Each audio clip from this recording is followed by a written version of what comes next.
gluten-free, egg-free, and dairy-free treat. Today I'm going to be sharing a vanilla cake with strawberry chia pudding. It's easy and top 8 free. And if you want, you can just enjoy the pudding on its own. Step 1. Prepare your baking pans and preheat your oven. Step 2. Mash your strawberries to make the chia pudding. Please watch until the end as I will share a bonus step on how to cook the cake mixture even faster. Using fresh, local, juicy strawberries works really well for this recipe. You can even use frozen strawberries, but just make sure to thaw them a little bit before mashing them. Mashing your strawberries helps to keep the nice bright red color, but you can also use a small blender. But pureeing your strawberries will make your pudding kind of pinkish. Might not complement the color of the cake as well as a darker red pudding. To the mashed strawberries, you will then add your white chia seeds, your lemon juice, your maple syrup, and some coconut milk. Make sure that it's not solid. It needs to be in a liquid state in order to blend well with the rest of the ingredients. Once the pudding is well mixed, you will then transfer the bowl to the refrigerator and keep it there for at least a good hour. And you'll see that after that time, the pudding will start to thicken. But leaving it in the refrigerator for longer is definitely recommended. At this point, you can definitely transfer the pudding to a glass jar and return it to the refrigerator for longer or until ready to serve. If you haven't used chalkboard markers yet, they are great for labeling your jars. Step 3. Let's prepare the cake mixture. There's 2 ways to do this. You can mix everything in no particular order or keep watching to see how I properly mix the cupcake part. So the cake recipe includes 6 ingredients and water. So that's pretty easy. I don't usually have pre-packaged flour mixes on hand because I tend to just combine my flours at home myself. But in a pinch, it does help to make quick treats much faster to make and easier to purchase for sure. The egg replacer I like because it includes ingredients that I tend to combine at home for my recipes, and the gluten-free pancake mix is really nice too, but it does include xanthan gum, and if you cannot consume that ingredient, let me know in the comments below and I will be glad to come up with a similar version of this recipe that would be safe for you. And step 4 is just as easy. Transfer the mixture to your prepared cake pan and then bake. For the 1-layer cake, you're looking at about 20 to 25 minutes.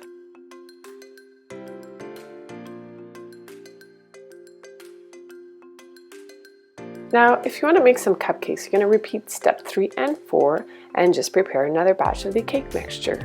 And keep watching because this is the suggested order for the ingredients used. You're going to start off with the egg replacer and add a little bit of water. You're going to whisk it until nice and smooth. There is a psyllium husk in the egg replacer, so it's nice to make sure that it's mixed very well before adding the other ingredients. It'll just make everything much easier. So now that it's nice and smooth, you can add the salt, the vanilla extract, and the fresh lemon juice. And now you'll see it fizz because there is baking soda in the egg replacer, so you will see it come to action. Now you can add the pancake mix and give it a little quick mix. And you'll see it's kind of quite dry, so you definitely need more liquid. So at this point, you're going to add the liquid coconut milk and give it a mix until nice and smooth. If you find that your batter is a little bit too thick, you can definitely add 1 tablespoon of extra coconut milk or even water. At this point, you can divide the mixture in a lined muffin pan, and in this case I use unbleached parchment cups and I did not use oil. And for the other half, if you're using a 12-cup tin, just add a little bit of water so it bakes up evenly. Step 5. The cake is now ready, but you need to let it cool in the pan for about 5 minutes before you transfer it to a wire rack to cool completely. You're going to do the same with the muffins once they are ready. And if you don't bake often and you're wondering how to tell if the cakes or cupcakes are ready to take out of the oven, is when you touch the top and press down, it will feel kind of like jiggly or wobbly if it's not quite ready. So you need to let it set. And when you let it set, it will feel firmer, but as you can tell with this recipe, the top is a little bit looser feeling, but that part is okay. You just don't want it to be undercooked. And remember to let everything cool completely because the texture will be different once cooled. Bonus tip, you can actually cook the cake mixture as yummy, gluten-free, egg-free, and dairy-free pancakes. And this way you get the nice golden finish on each side. Step 6 is the fun part. You get to plate and decorate your treat.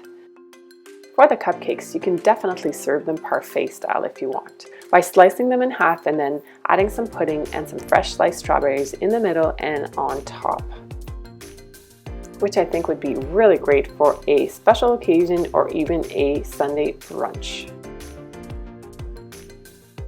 For a 1-layer cake, you can either slice a piece and then decorate that slice, or you can decorate the top of the whole cake if you want, but just make sure to serve it right after if you do that because you wouldn't want it to get too soggy. But doing it per slice makes it extra special, and it looks really nice too. And when you try this cake and pudding recipe, let us know in the comments. And please don't forget to take a picture. We would love to see how you served your yummy treat. Like, share, and subscribe for more videos just like this one. I thank you so much for watching, and I will see you in the next one.